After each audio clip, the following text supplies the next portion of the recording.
I'm not one to BS, so let's just lay down the rules and then talk football. First, just like the last video, these are not my opinions. I'm using this series as a way to track the difference in views of NFL front offices and consensus analysts. So the players listed here are not players I personally consider reaches, they're players that the consensus considers reaches. I'll be interjecting my opinion at points, but I'll make those times clear. The consensus rankings used in this video will be provided by Arif Hasaan's consensus big board, which you can find in the description below. Second, I'll be filtering the players based on what are surprising or notable reaches, which means ones that people viewed as a reach at the time the player was taken, or ones that people have been talking about after the draft as a reach. I consume an unholy amount of football media, so I have a pretty good idea as to which players are being most talked about. There are players who fall in between the players I'll talk about in this video, but won't be mentioned because there wasn't really any discussion about the pick being a reach at the time, and there hasn't been any discussion after. Lastly, what is considered a reach is contextual. I haven't included players from the 6th or the 7th round because it's really hard to say that somebody's a reach when they're going in late day 3 and teams have different priorities. On that same note, a reach from the 3rd round to the 4th may not seem like a big one, but for players in the 1st round, a reach of just 10 spots can seem like a lot. This is basically to say that just because the numbers may not be as large, that doesn't mean consensus doesn't view the player as a reach. In fact, they may actually view it as more of a reach. It depends on context. The purpose of this series overall is to come back in the future, maybe even multiple times, to track the progress of these players and to see who is right, consensus or the NFL. If you're interested in this type of content, please throw a subscription and a like on this video if you want to follow the stories. Football time, let's get into it. The honor of the biggest reach in the 2023 NFL Draft goes to Colby Swordsdale. Swordsdale was not even in the top 300 for Arif Hasaan's consensus board, but was selected at pick 152 by the Detroit Lions. In Dane Brugler's The Beast, which contains 401 player profiles, Swordsdale doesn't even have a write-up, and it's ranked as the 53rd overall tackle, under the best of the rest category. I could only find Swordsdale on one other consensus ranking site, which placed him as the 451st overall player, making this a reach of 299 picks by the Detroit Lions. Sean Clifford is a similar story, as he wasn't in the top 300 of Hasaan's consensus board either. Clifford was the 11th quarterback taken when he was picked by the Green Bay Packers at 149 overall, taken before Jaron Hall, Tanner McKee, and Max Duggan. Dane Brugler had him ranked as the number 20 quarterback overall. Again, it wasn't easy to find any rankings of him, but the same site that I found Swordsdale's ranking has Clifford ranked as the 423rd overall player, which would make this a reach of 274 picks. Thank God the Packers traded down a million times in the 2nd round to get these extra late round picks, otherwise they would have missed their chance on Clifford. If you're a Niners fan, there's an 100% chance you knew this was going to be on here. Jake Moody was selected with the 99th overall pick, which is a 3rd round pick. Consensus views this as a reach of 176 picks. There are two main arguments I've seen against this pick. The first is positional value, where the argument is that kicker's not worth taking in the 3rd round regardless of how good they are. The second argument is that there are plenty more impact players on the board for the Niners to take as depth, rotational, and developmental pieces, and taking those players would have been way more impactful for a 49ers team, dubbed the 49 IRs, because of their annual struggle to stay healthy. The Detroit Lions make their 2nd appearance in only 4 picks on the list so far when they selected interior defensive lineman Broderick Martin with the 96th overall pick. According to consensus rankings, this was a reach of 164 spots, placing Martin as the 4th largest reach. Martin flashes on tape, but is considered a developmental project due to inconsistency. Some plays he looks amazing, others he looks like he wouldn't even survive in the league. His inconsistency, coupled with the fact that he's an older prospect at 24 years old, makes this kind of a risky pick. But there's also a chance that the Lions can harness his raw ability and turn him into a quality rotational player or starter someday. The last entry on this list who didn't make the top 300 of Arif Hasaan's consensus big board is kicker Chad Ryland from Maryland. Ryland was selected with the 112th pick overall after the Patriots traded up with their hated division rival, the New York Jets. But they had to do it. They were worried somebody was going to swoop up Ryland, who was not even ranked on the consensus big board, but is found on the other site as the 273rd overall player. If I'm a Patriots fan right now, I'd be thanking the Lions and the Packers for making this pick look less bad. Next up is TCU wide receiver Darius Davis, who was selected by the Los Angeles Horned Frogs with the 125th pick. Davis was the 267th ranked player on the consensus big board, making this a reach of 142 picks. Presumably they took him for his special teams upside, but he's muffed 5 punts in his career, which is kind of scary. Who knows, maybe they just wanted a friend for Quentin Johnston and future Justin Herbert replacement Max Duggan. Another one of our repeat offenders on here, the New England Patriots, selected Jake Andrews with the 107th overall pick, which in the eyes of the consensus big board is a 130 pick reach. Andrews is what you'd consider a solid prospect, nothing really special, but not terrible either.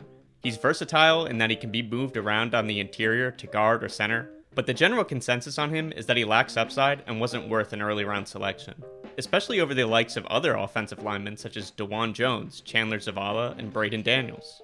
Justin Shorter was selected by the Buffalo Bills with the 150th pick, constituting a 122 pick reach from his consensus big board ranking. I've actually seen a lot of back and forth on this pick. There have been a lot of people heavily defending it and others who really hate it. Shorter is one of the few guys on the list I didn't get around to watching, so it's kind of hard for me to articulate why he's such a polarizing player, but I figured that status should make it interesting to track his career. For that reason, we add him to the list. This is one of the picks I'm most excited to track for a few reasons. Thompson was featured on Feldman's Freaks list and had a 9.04 RAS score, ranking 158th all-time out of 1,629 edges.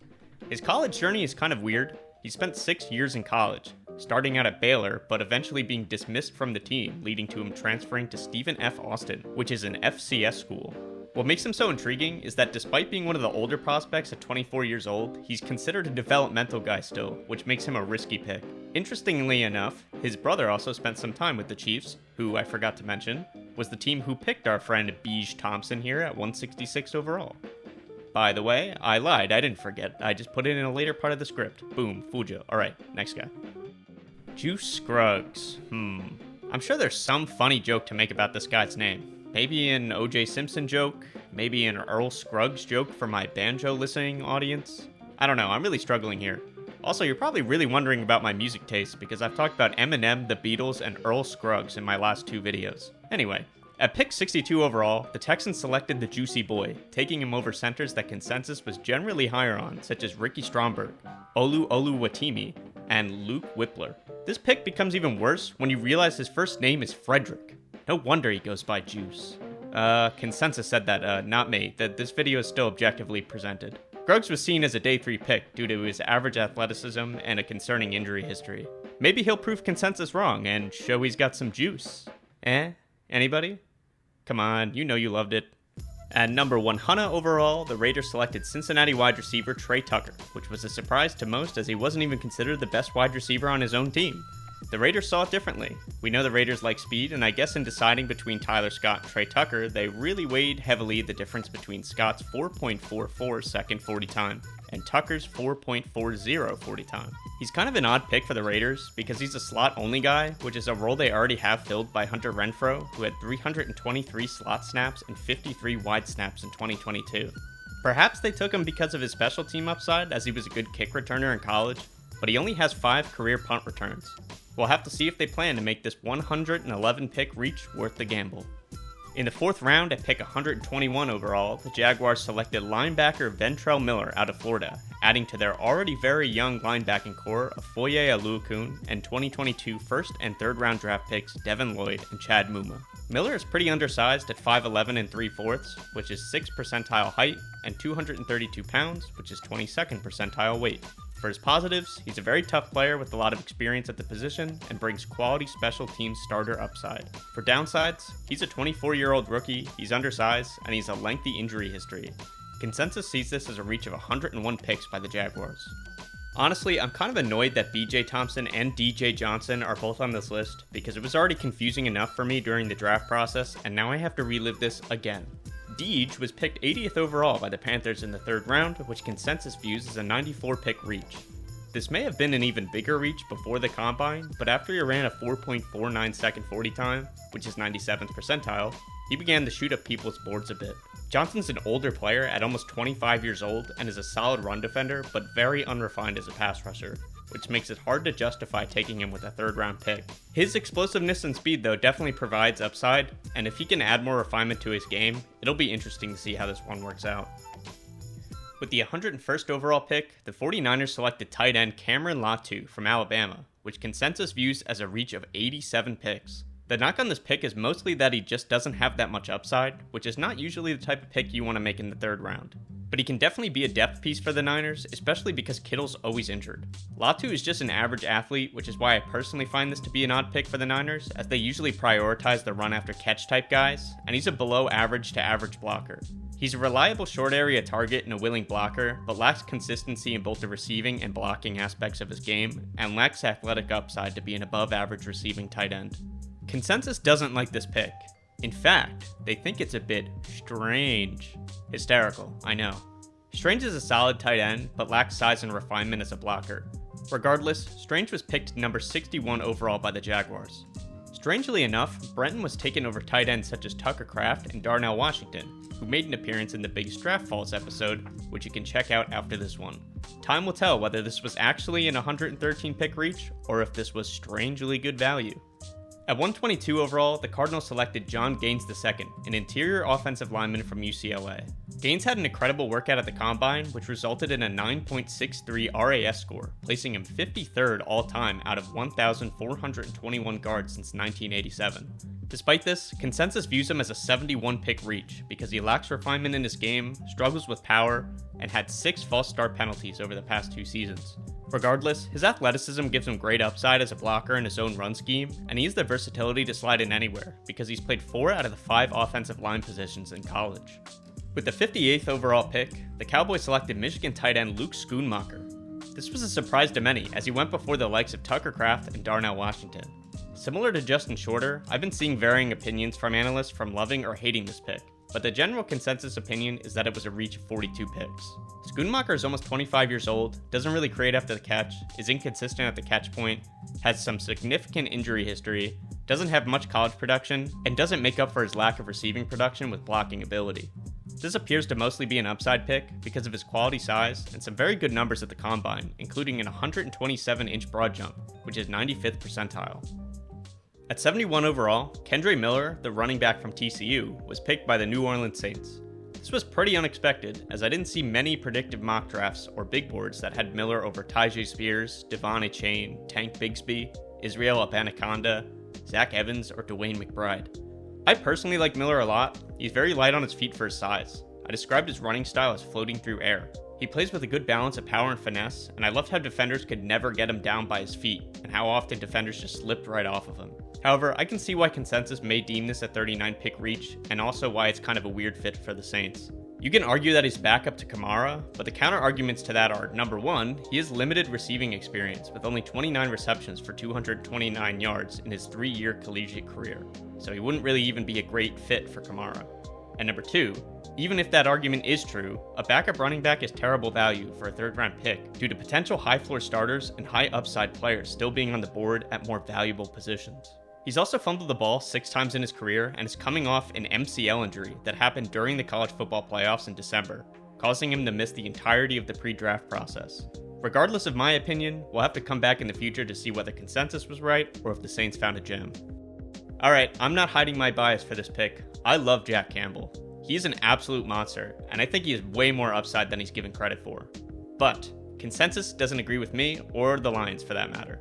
They deem this a 26-pick reach. I personally think they're not considering the fact that he's the same last name as his head coach, which is like some kind of a power-up. The first argument against the pick is that linebackers should never be taken in the first round. We'll just leave that one there to focus on the player arguments, which revolve around 2 things. 1, people generally think he has a limited ceiling due to average athleticism.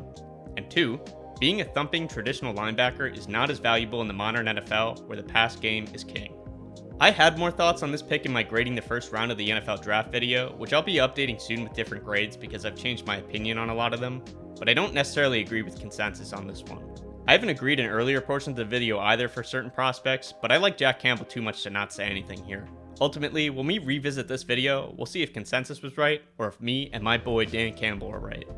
According to consensus, the Cowboys' first 2 picks were reaches, starting with Mozzie Smith when he was selected number 26 overall, and then going to Luke Schoonmaker, who we already talked about. Mozzie Smith was the number 1 player on Feldman's Freaks list because he plays with some insane power, but also has surprising short area quickness. He projects as a true nose tackle type because of his ability to take on double teams. He has 0 career penalties, has started every game he possibly could, and was a team captain. Part of the issue with following this pick in the future is that Smith is really going to be the type of player who does all the dirty work without filling up the box score, which I think is exactly what the Cowboys needed, but consensus may look right from a casual fan perspective. Ultimately though, I personally think he'll provide a lot of impact for the Cowboys. Without some of the other picks ahead of this pick may have been one of the more talked about picks of the first round because Forbes was not seen as even being in the same tier as Christian Gonzalez, yet was picked ahead of him. Part of the concern for Forbes is that he is 166 pounds, which is 0th percentile for cornerbacks all time.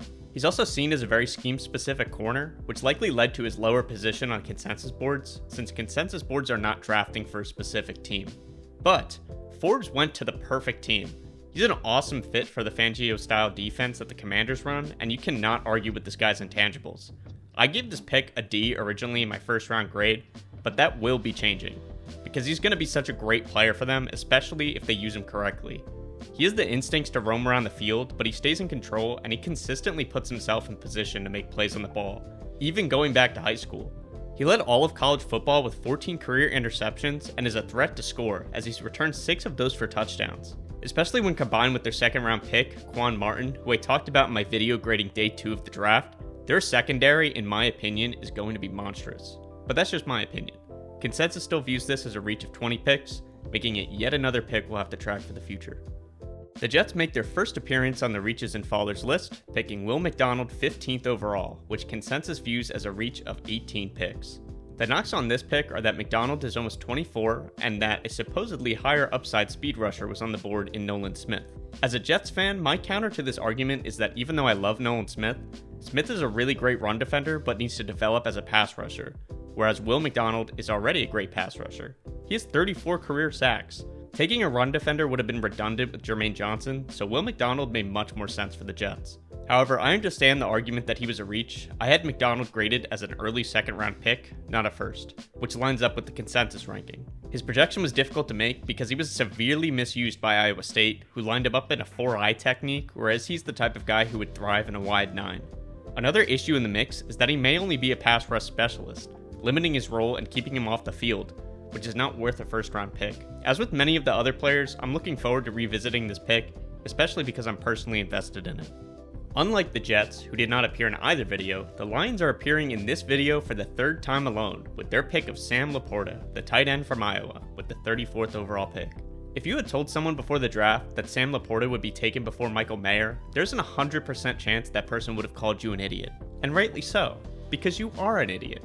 Just kidding. I love you. Please don't leave me. Laporta is an average blocker and an average receiver, but thrives after the catch, which will work really well in Ben Johnson's offense due to Johnson's creativity and ability to get his receivers in space. I personally think the fit here is perfect for Laporta, but I understand why consensus is not high on him, because he's not really the type of guy who's amazing at the catch point or will make really difficult catches or make plays. He'll just utilize what is there. Regardless, his strengths will definitely be maximized by Ben Johnson, so I don't think this will wind up being the 17th pick reach that consensus thinks it is. Now the pick you've all been waiting for, the one in the thumbnail, the Lions make yet another appearance with their selection of Jamir Gibbs with the 12th overall pick. This was definitely a shock during the draft, not a single person expected it, and for good reason. There was talk that even Bijan would fall to the 20s, so it was unlikely that Gibbs was going to go in the top 15. But, as with Laporta, the draft always keeps you on your feet, and consensus views this as a 13-pick reach. Keeping out all the value arguments, I haven't seen a single person argue that Gibbs is not going to be a monster in that offense, and perhaps that's all that should matter. He's a threat as a receiver, he's a threat as a runner, and he can turn any play into a home run. When paired with the reliability of Amon-Ra, the run-after-catch ability of Laporta, and the deep speed of Calvin Ridley Jr. himself, Jameson Williams, this is going to be an explosive offense. The arguments against this pick are that running backs are not worth a first-round pick, and that the Lions didn't maximize their value because they could have gotten high-quality starters at other positions that make a bigger impact on the game. I fell into this camp when I originally graded this pick very low, but Lions fans, please don't hate me, because I'm actually going to change the grade for a lot of reasons I said earlier. He's just a really good player that will have a lot of impact in this offense. But will that impact be worth the 12th overall pick? That's the operative question, and one we'll find out when we revisit these consensus reaches in years to come. Alright good people, these last 2 videos were a lot of fun, and I'm excited to come back to them in the future to see who is right. I'd really appreciate it if you guys dropped a like and subscribe down below, it would really mean a lot. And speaking of appreciation, I want to say thank you to my 69 subscribers. Nice. I appreciate your support and comments, and it means a lot that 69 nice people find the videos interesting enough to follow the content. I'm looking forward to building the community and following along these storylines alongside everybody. Let me know if you guys have any thoughts below, or if there are any players that I missed, or if you just want to talk football. Otherwise, that's going to be it. Later.